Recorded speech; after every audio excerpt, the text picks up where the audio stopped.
Assalamualaikum warahmatullahi wabarakatuh. Perkenalkan, saya Muhammad Sahlan SPDI, mahasiswa PPG tahun 2022 batch 3 di LPTK UIN Bukit Tinggi. Saya bertugas di SMA Negeri 1 Penawaraji, Kabupaten Tulang Bawang, Provinsi Lampung. Di sini saya akan menampilkan hasil ujian komprehensif saya. Kepada teman-teman semua, selamat menyaksikan. Siap ujian Pak ya? Insya Allah siap Pak. Oke, Assalamualaikum warahmatullahi wabarakatuh. Waalaikumsalam warahmatullahi wabarakatuh. Pak, kita mulai ujian komprehensif dengan membacakan basmalah. Bismillahirrahmanirrahim. Bismillahirrahmanirrahim. Ya, Pak. Pertama, mohon untuk share screen RPP-nya dulu.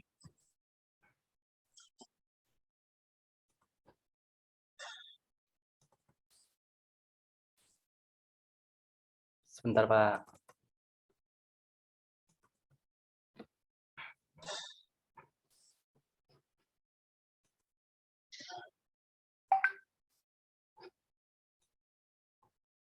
Sudah nampak Pak? Proses Pak. Oke. Coba cek ke bawah Pak. Oke, ini stop di tujuan pembelajaran. Siapa? Ini pada saat Bapak menuliskan contohnya 3511, itu Bapak tuliskan C, A, B, D-nya. Memang begitu diarahkan dosennya Pak? Iya Pak, diarahkan supaya mengetahui itu condition atau audien atau behavior atau degree-nya Pak. Oke. 15 dengan 3511 itu kok beda ya kerapiannya. Yang 3511 itu full di rata kiri rata kanan. Di 2.5 itu kok sepertinya ada yang ini. Ini loh yang 2.5 sama 35.11 Pak. ya kerapiannya maksudnya Pak. Oh iya Pak. Yang ini Pak ya? Ya, Iya benar. itu nanti termasuk dari tujuan pembelajaran itu nanti dicek lagi Pak ya. Siapa? Dirapikan gitu. Oke, cek ke bawah Pak. Oke, terus.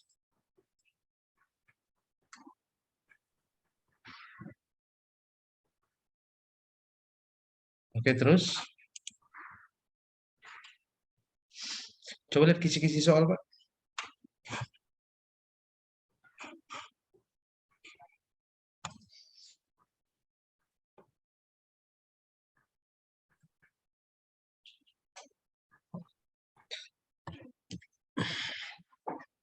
Oke, coba lihat soalnya Pak.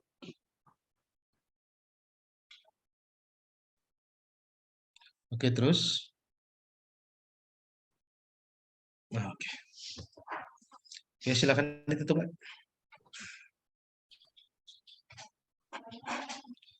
Oke, ujiannya begitu saja Pak. Siapa? Ujian kita begitu saja.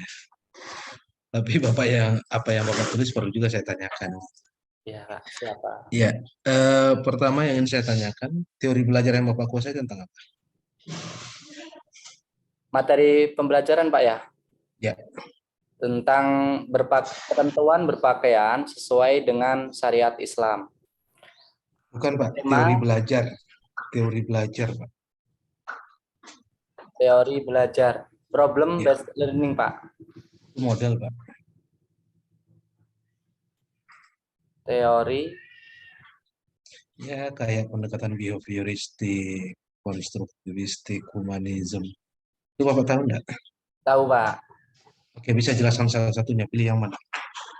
Untuk izin menjawab Pak, untuk behavioristik itu pembelajaran tingkah yang berkaitan dengan tingkah laku. Biasanya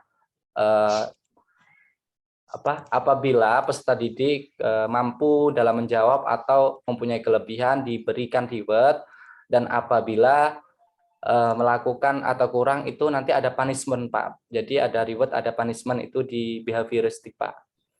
Sedangkan untuk konstruksivistik untuk peserta didik itu nanti mengkonstruksi pembelajaran, Pak. Jadi yang sangat aktif itu adalah peserta didik untuk konstruksi fiktif. Untuk kognitif ini pembelajaran yang berdasarkan pengetahuan, di mana peserta didik itu sudah mendapatkan pengetahuan sebelumnya. Yang terakhir, humanistik itu memanusiakan manusia. Satu lagi ada Pak, itu pembelajaran yang berbasis komputer atau internet.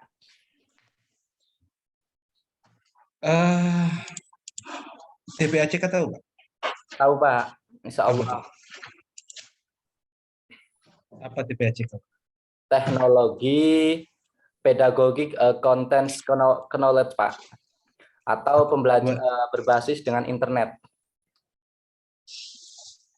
Contohnya? Contohnya ketika dalam pembelajaran menggunakan media video yang diambil dari YouTube, ataupun evaluasi menggunakan kuisis atau kahot. Itu Pak, contohnya Pak. Oke, bagaimana cara Bapak mengembangkan materi ajar untuk meningkatkan critical thinking, creative thinking, kemudian juga inovatif, kreatif, dan lain sebagainya? Yang pertama untuk critical thinking, contohnya bisa siswa itu mengamati sebuah video ataupun sebuah gambar. Nah, itu untuk critical thinking. Jadi siswa mengamati suatu masalah yang terdapat dalam sebuah video ataupun gambar, Pak. Terus untuk yang kreatif, siswa dapat mempresentasikan hasil diskusinya ataupun menyampaikan hasil diskusinya, bisa juga menyanggah atau bertanya. Terus untuk kolaborasi bisa juga saat diskusi tersebut Pak, dengan diskusi. Oke, HOTS tahu Pak? Insya Allah Pak. Apa tuh? High order skill thinking. High order thinking skill. Apa tuh? Coba terjemahkan ke bahasa Indonesia. Pembelajaran yang berdasarkan berpikir tingkat tinggi, Pak. Oke, kira-kira bagaimana cara Bapak dalam mengembangkan perangkat agar siswa terbiasa berpikir tingkat tinggi di dalam kelas? Biasanya saya menggunakan tadi Pak yang sudah saya jelaskan, siswa untuk menganalisis ataupun menelaah, contohnya video-video yang ditampilkan ataupun gambar yang diberikan oleh guru Pak. Jadi siswa mengamati, menganalisis atau menelaah. Contohnya seperti itu, Pak. Oke, bagaimana cara Bapak menyusun asesmen penilaian mulai dari ranah sikap, sikap sosial, spiritual, kemudian juga pengetahuan dan juga keterampilan? Boleh dijelaskan? Untuk sikap, jadi bermacam-macam, ada penilaian diri, ada juga penilaian antar teman. Untuk sikap spiritual juga bisa penilaian antar teman. Jadi ketika diskusi, di situ nanti teman menilai teman yang lainnya, Pak. Peserta didik menilai peserta didik yang lainnya. Terus untuk pengetahuan jadi siswa diberikan soal yang hot, Pak, supaya banyak literasinya, bacaannya, dan arahnya ke soal-soal yang hot, Pak. Jadi banyak bacaannya. Untuk keterampilan juga siswa diberikan keterampilan yang mengarah ke tingkat tinggi, Pak. Karena di sini jenjangnya adalah SMA. Oke,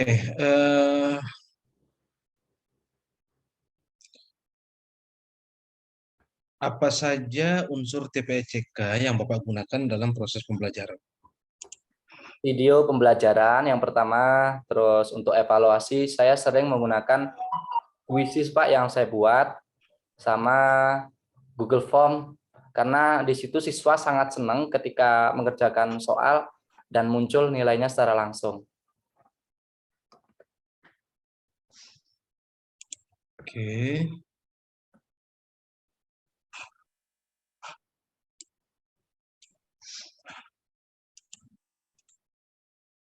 Ada teman lain, Pak?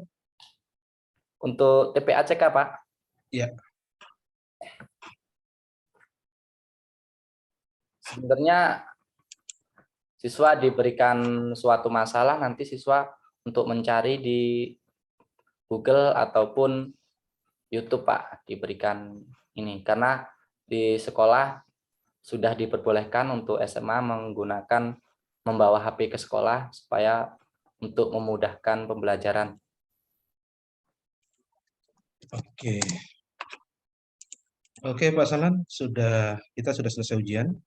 Siapa? Mudah-mudahan hasilnya memuaskan. Amin. RPP-nya tolong dirapikan karena nanti standar UKIN itu tolong juga dibaca instrumen untuk standar UKIN. Jadi nanti Bapak bisa menyesuaikan apakah RPP yang saya kembangkan ini sudah sesuai gitu ya. Siapa? Oke Pak, itu saja. Semangat dan sukses selalu.